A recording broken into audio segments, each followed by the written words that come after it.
Bienvenue dans ce cours sur le suivi et l'évaluation des programmes agricoles et alimentaires. Cette vidéo est la première d'une série de 4 qui vous accompagnera chaque semaine et qui introduit ou explore en détail des points importants du cours sur lesquels il était utile de revenir en détail.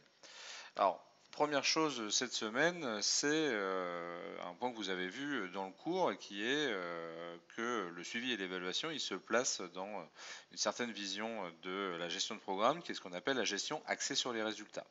Alors, gestion axée sur les résultats, lorsqu'on le présente comme quelque chose de nouveau, c'est parce que la gestion axée sur les résultats apporte des procédures nouvelles, une attention particulière au fait d'intégrer les résultats tout au long du cycle de vie d'un programme.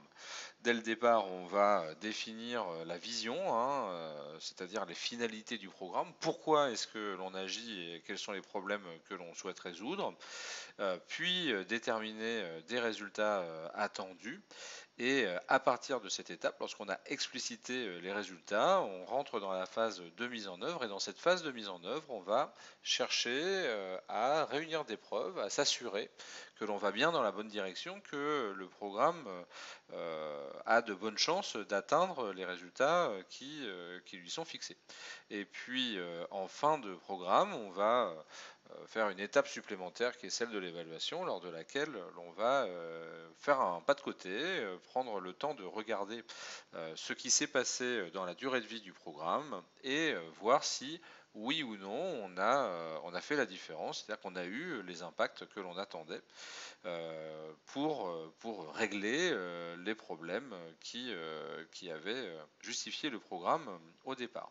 Alors vous voyez que dans cette vision-là, eh bien, le suivi et l'évaluation, en réalité, ils sont présents très tôt, c'est-à-dire qu'ils sont présents dès la phase de conception, lorsque en fait on va construire les chaînes des résultats qui sous-tendent le projet ou le programme, et puis ensuite il est présent tout du long de la gestion du programme. Et un gros enjeu pour les chargés de suivi et évaluation, c'est de bien expliquer aux équipes et aux partenaires que le suivi et l'évaluation, ça n'est pas quelque chose qui est extérieur au programme et qui vient s'y recoller, mais non, c'est quelque chose qui est consubstantiel.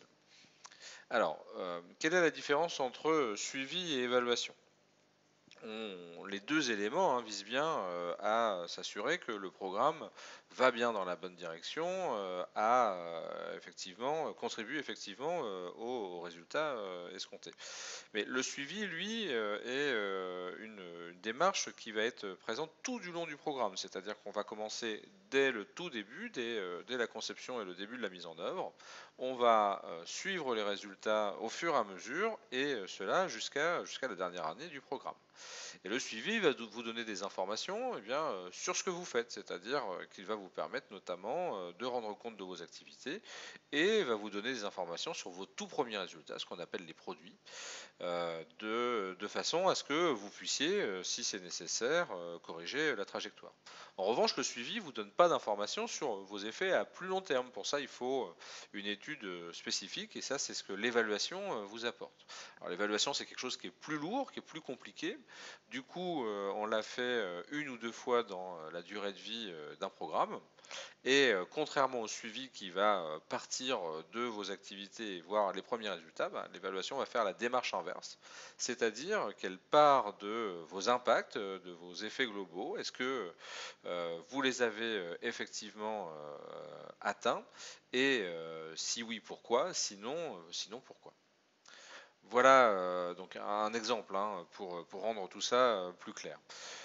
Voici un exemple d'un projet assez simple. J'ai des sessions de formation, ce sont mes activités, hein. Et ces activités, bah, on en attend toute une série de résultats.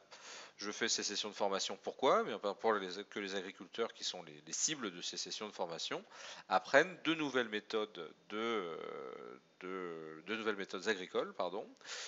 Et ça, ce sont les produits de ces sessions de formation. J'espère qu'à partir de ces nouvelles méthodes, eh bien, ils vont les mettre en application et en les mettant en application, eh bien, ils amélioreront leurs pratiques agricoles. Ce sont les effets attendus du programme. Et puis, en améliorant leurs pratiques agricoles, j'espère qu'ils vont augmenter leur rendement et que cela permettra aux habitants du territoire de moins risquer une pénurie alimentaire et donc d'améliorer, in fine, la sécurité alimentaire du territoire. Et ça, c'est l'impact attendu.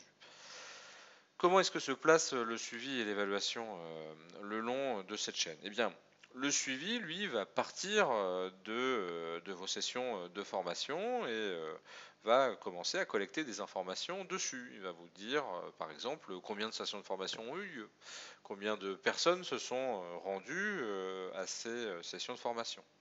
Et puis, si je mets en place une petite enquête à la fin de chacune de mes formations, hein, ce qu'on appelle une évaluation à chaud, eh bien, je vais pouvoir apprendre, par exemple, si les participants considèrent effectivement qu'ils ont appris quelque chose. Est-ce qu'ils ils espèrent mettre en pratique ce qu'ils ont appris? Donc ça, tout ça, c'est des choses que je vais avoir dans mon système de suivi. Et puis, si les chiffres sont conformes à ce qui est attendu, tout va bien.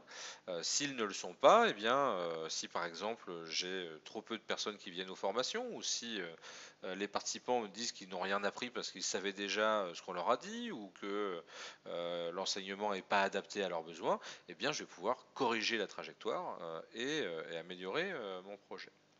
Le suivi me donne aussi des informations sur la fin de la chaîne, mais il me donne des informations sur la situation, c'est-à-dire sur les changements de la situation. Par exemple, il va pouvoir me dire, ce suivi, si la sécurité alimentaire du territoire s'améliore, c'est-à-dire est-ce qu'il y a des situations, par exemple, de pénurie alimentaire dans chacune des années. En revanche, le suivi ne me dit pas si c'est grâce à mon programme, grâce à mon projet, que la situation s'est améliorée ou non.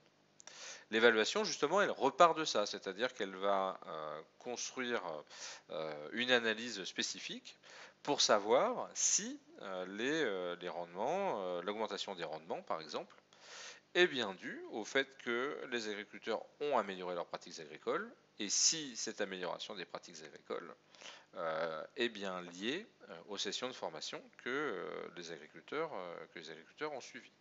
Si par exemple l'évaluation voyait que les rendements ont augmenté, mais que les agriculteurs n'ont pas amélioré leurs pratiques agricoles, eh bien ils chercheraient d'autres facteurs, par exemple ici des facteurs climatiques ou des facteurs exceptionnels, pour expliquer les résultats obtenus.